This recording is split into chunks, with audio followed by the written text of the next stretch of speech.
Welcome. In front of me I have the Bang & Olufsen Beosound A1 3rd gen, and today I'll be going over unboxing along with a quick look at the product itself.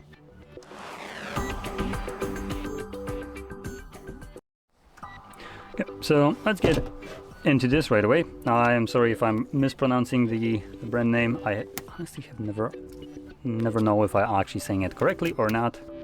So yeah, sorry if I'm not.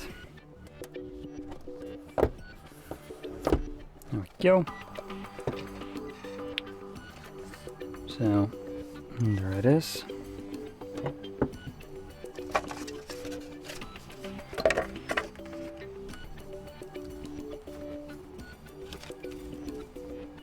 Just have some paperwork in here. And a nice and braided cable right here with the logo on each one of the USB-Cs. And that's about it. Now let's quickly grab this, find where the power button is. Oh, there we go. Oh, there is a light. You can see right here. Okay. So let's connect it to my phone and oh, actually it's already showing up right up here, so connect. I am not going to be downloading an app. And it's connected. Okay, now let's... Our hero off guard. Yangsu reflects on his life. Okay, let's not play that. Let's see.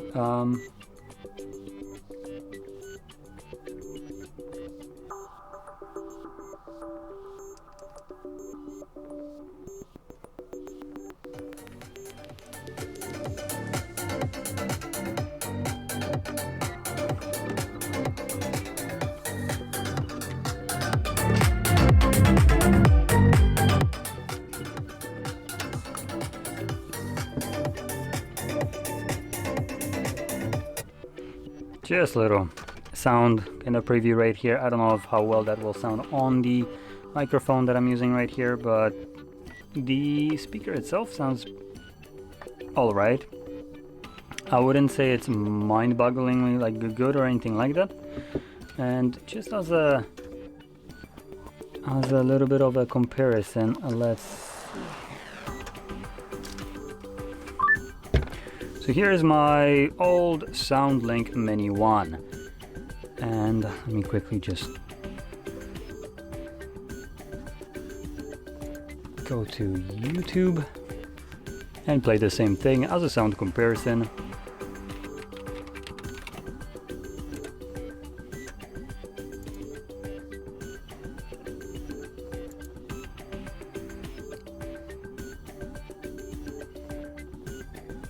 A second.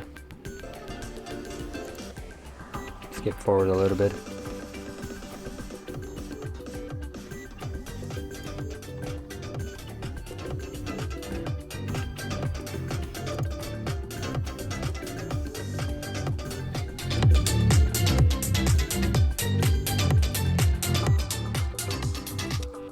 So when comparing these two devices together, personally, if I have to say, this sounds better to me. It has a much deeper bass, it just sounds fuller. This sounds a bit more flat. I like bass, so for me the SoundLink is the go-to option. And also, if I consider the price, while my SoundLink Mini, I paid for it secondhand less than $100. This, on the other hand side, let's see how much this costs.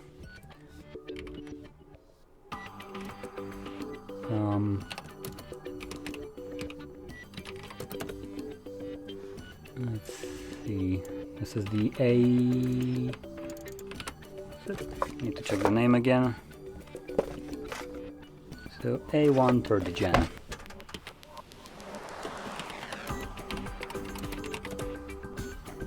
So we're looking at a price tag of $250. That would include tax.